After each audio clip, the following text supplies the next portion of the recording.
Hi guys, my name is Crystal. Welcome to my YouTube channel. Welcome old subscribers, welcome new.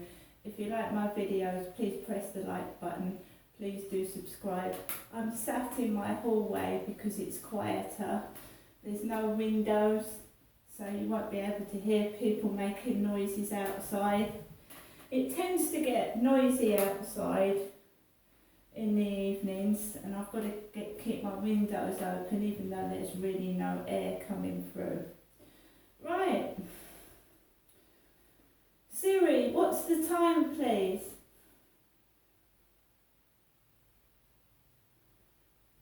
It's 8:06 p.m. It's 8:06 p.m. Siri, what's the temperature? Weather for where? Rochester, England. It's about 72 degrees in Rochester, England. Alexa, what's the temperature in Fahrenheit in England? It's about 73 degrees Fahrenheit in London, England. Alexa, what's the degrees centigrade in England? Rochester. It's about 23 degrees Celsius in London, England. So it's 23 degrees C. It's 26 degrees in my flat. 26 degrees. So it's extremely hot. Now what I wanted to show you was the calendar that Max is in. Max, my Chihuahua. Hi Crystal, we've accepted your pet submission in our 2024 wall calendar titled 2024's Best Pets Volume 6. The calendar, which will feature Max, can be pre-ordered here and I can get 10% off. It's £17, but I'm going to get 10% off. So Max is in this catalogue. My Chihuahua is in this catalogue. It's American, this calendar.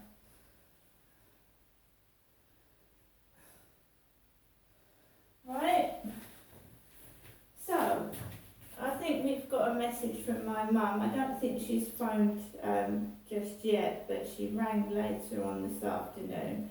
My mum Jennifer did.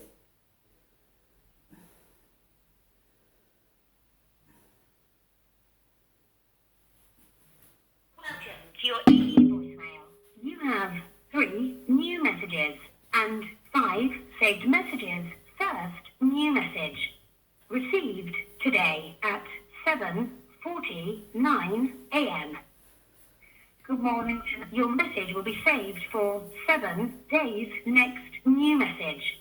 Received today at 4:40 p.m. Good afternoon, Jeanette. So giving you the afternoon daytime telephone call today, Monday, as I promised. Hoping you're all right. Hoping you are having a good day. Thinking of you, Jeanette. Having you later on tonight. Bye for now. Your message will be saved for 7 days. Next new message. Received today at 7:49 p.m. Hello, Jeanette. It's me, your mum, Jennifer, speaking from my landline phone to you, Jeanette. Giving you the evening telephone call. Wishing you good night and God bless. I'll phone you tomorrow. Take care. Bye. So my mum has rung, and as usual when my mum rings it gets a bit like, you know, the business starts. The business, I call it the business.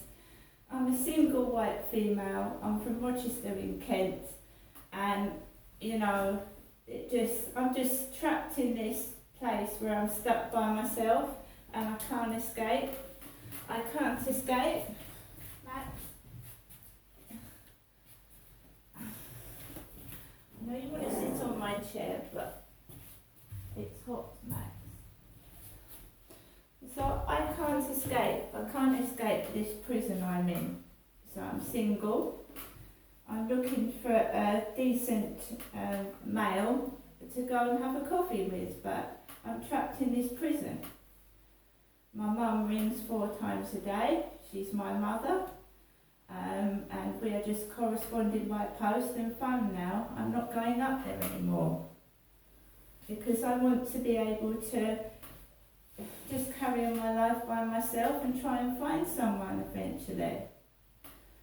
But we're still having this mickey taking, and you know, it doesn't bother me though, because I've been enjoying myself. I've done a load of balloon videos and I've really enjoyed them. I love giving those to my fans. And I've just been carrying on, wearing what I want, doing what I want, and ignoring what people are saying and doing behind my back, just getting on with my life. I went out to the co-op this morning because my mum very kindly gave me some money. So I went into the co-op and it doesn't matter how people treat me. I'm just getting on with it. I'm not going to get angry. I'm a nice person who gives to charity and who likes to be nice to people. I'm not going to lose my temper, even if people are rude to me in shops and serve me like shit. I'm not going to get cross and lose my temper. I'm just going to carry on being me, and I'm a nice person who likes to make friends and talk to people and help people. I'm not a nasty person, and I'm not going to portray that. I don't lose my temper, I don't get drunk, I don't drink, I don't smoke, and I don't take drugs.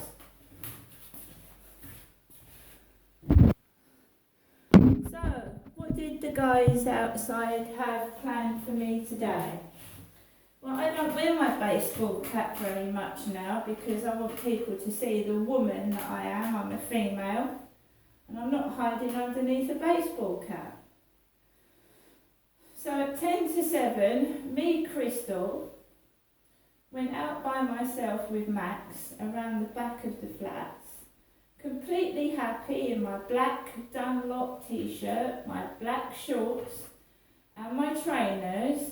And I slowly walked around the back of Common Creek Wharf behind the flats, and I just walked normally, walking past people and just carrying on my business, not worrying what other people were doing. I got onto the field. There were 3 females walking together. One was a large young lady with a large pair of black shorts and what looked like a big white t-shirt, and she was with her 2 female mates walking. They were walking 2 dogs together, and she had curly black hair. There was a couples walking together. There was a male walking by himself, and I just got bitten by midges, bitten all over my back, my legs and my arms by midges, which are flies, and the female midge, the female fly, bites and actually sucks blood. She needs blood to reproduce, so it's the female gnat flies that bite the skin and draw blood. So I've been bitten all over the place. It's partly because they don't cut that grass. They haven't cut the grass this year. So where I walk my dog, they cut the grass last year. They haven't cut it this year. So I've been bitten to pieces. I've been bitten on my wrist. I've been bitten on my wrist. I've been bitten on my legs. And it itches like fuckery. I've been itched on my arm, but they went for my back. This evening, they bit my back. I've got about 10 fly bites on my back, midge bites, and I've put some allergy cream on them, because if you scratch and itch them, they can actually become infected and you could need hospital treatment, because they can come out in big blisters. So I've got about 6 bites on this arm, 3 bites on this arm. I've been bitten underneath my leg. I've been bitten on this leg and on the kneecap. And I've got about 10 gnat bites on my back. And the first thing I did when I got home was put my hands and feet under the cold water tap. And I covered myself in my allergy cream, because I have allergies. So I covered myself in allergy cream and I've cooled down, and I'm trying not to itch these bites and cause blisters which can become infected. So I'm just sat down in my flat, and when I dress like I want to dress, like the woman that I am in my t-shirt and shirt and shorts, you just get that business, and I'm just completely ignoring it. There's nothing wrong with me. My channel is growing. My balloon videos are doing very well. My dog has made it onto an American calendar. I'm feeling great, but you know, it's like somebody wants to take the piss and put me down, and I've just got to just rise above it all the time, and it gets on my nerves, to be fair. It gets on my nerves, fighting just to be me, fighting to be myself, fighting it. You know, people taking the piss, making fun out of me, and I have to fight it. Right?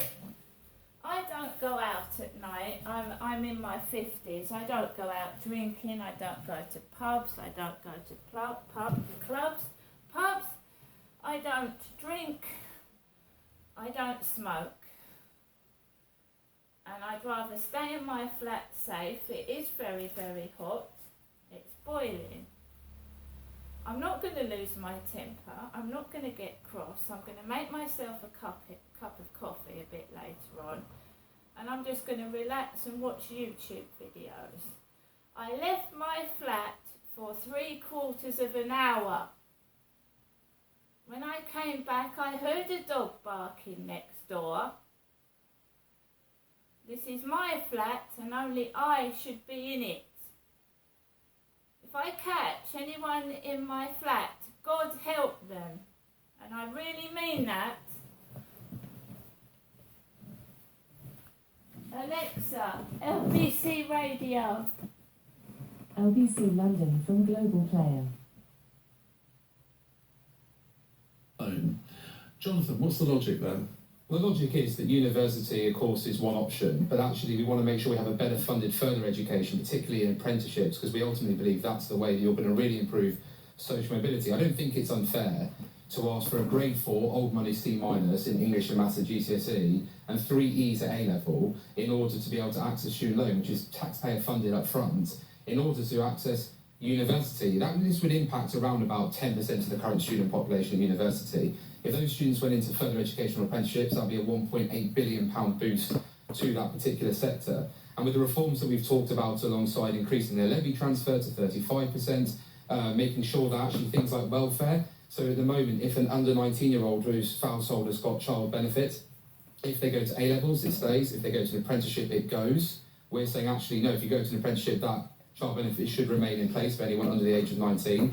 And I just firmly something I believe in. Look, I'm the co-chair of the APPG for apprenticeships. I've got 2 in my office working in Westminster because I firmly believe this is going to be a huge way forward. And we want to level the playing field so it's not firmly tilted always to higher education, but actually we have a non-gold standard in just university. Germany, 54% of young people go on to an apprenticeship. There's only 10% in this country. I don't think that's fair. I don't think it's good enough, and it won't deliver level. And you speak as a former teacher, but why have you singled out maths? You say pupils who fail their maths GCSE or only get 3 grade E's in their A-level results shouldn't be eligible to get student loans. Why not say, well, I mean, isn't English? It is English and Maths. I just say both English and Maths, a grade 4 is needed. Ultimately, look, if you don't get a grade 4 in English and Maths, you have to, when you're doing A-levels, resit those anyway. So, and again, if you can't get 3 E's at university, which at the moment is about 2,740 pupils in the existing university system at this moment in time, then I would think it's fair to say that university isn't probably the right option. What we want to do is make it much more accessible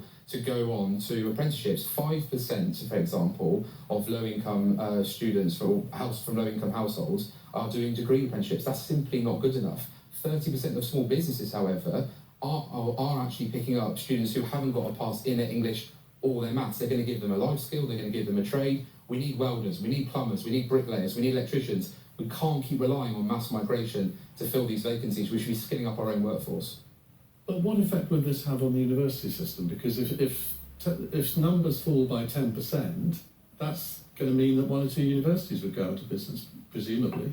Well, we actually offer the opportunity for some universities in the report to create themselves as new institutes of technology so that they can move with the ever-moving market, to actually pitch themselves in a slightly different way. But ultimately, as I say, we've made university, so for some bizarre reason, the gold standard. Labour introducing obviously this 50% arbitrary target under Tony Blair to go to university is not always the right option for people. We haven't valued enough our further education and skill sector, and that's why I want to see the balance readdressed. David Ivanovich. I'm not sure I understand what problem you're trying to address here. I just don't get it. If you want to significantly boost the FE sector, which you have slashed in the most, to the most significant level, you will say that was necessary because it was necessary after 2010, then in that case, that's what you do, build it up. 50%, if 50% of people do go to HE, and it's not that many at the moment, 50% don't. You've still got that 50% who you can try and push towards FE. It's not that actually, and the mass migration point's completely empty.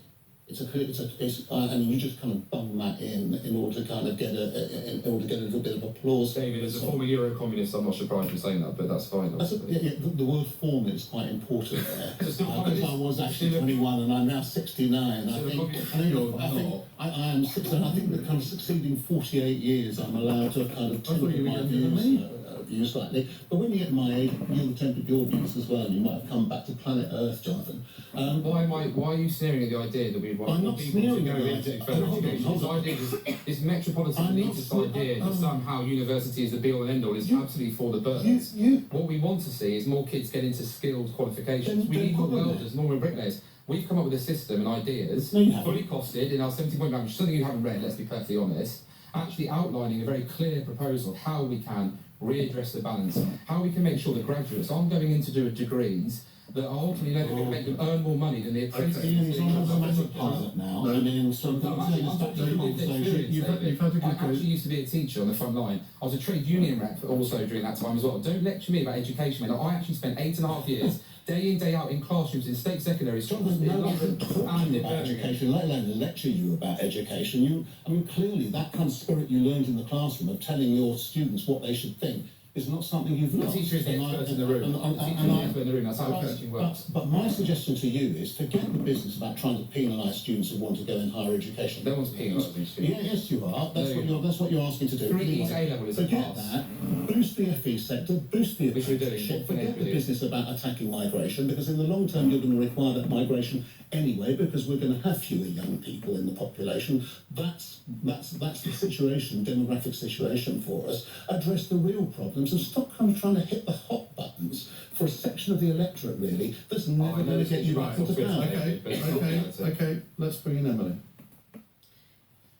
This was very calm. Yes, Liv. Right, that was a heated debate this evening. The heat's bringing out the worst in people, isn't it? The heat is getting people to argue with each other. Not something I want to listen to in the evening, people arguing. Right guys, so when I was coming back off the field, me, Crystal, there was that bald-headed drunk with the blue baseball cap that lives in Chatham. And he was banging the wire fence and he was yelling and shouting and acting like a thug, right? But there were people on the field, so when I walked past him, I wasn't by myself. And remember that bald-headed drunk with the funny front teeth is the same height as me. He's tiny. So we're not talking about a 6-foot bald-headed thug. We're talking about a 5'6" bald-headed drunk with funny front teeth that lives in Chatham, and he's a man with a bald head, and he keeps appearing, and he's a nuisance, and he's a drunk, and he's nasty. I walked past him, I was listening to my TikTok, I was doing TikTok videos on the way home. I wasn't frightened, I wasn't scared, and trying to, what's the matter, Max? Trying to make out that I'm a bald-headed drunk with a baseball cap. I mean, how ridiculous. Then I came back down the back of the flat.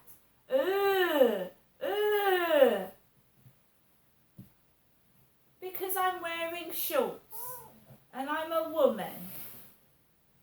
And they're trying to make out I'm a bald-headed bloke. I mean, for goodness sake. Somebody needs to grow up. Oh, stay away from Crystal. Stay away from her. I've got some kind of disease. Well, go ahead. I was minding my own business. I was enjoying myself on the field. And they've got to stick their ugly noses in and be nasty. Now I'm going to get on with the rest of my evening. It's my personal space. And they can fuck off. See you later.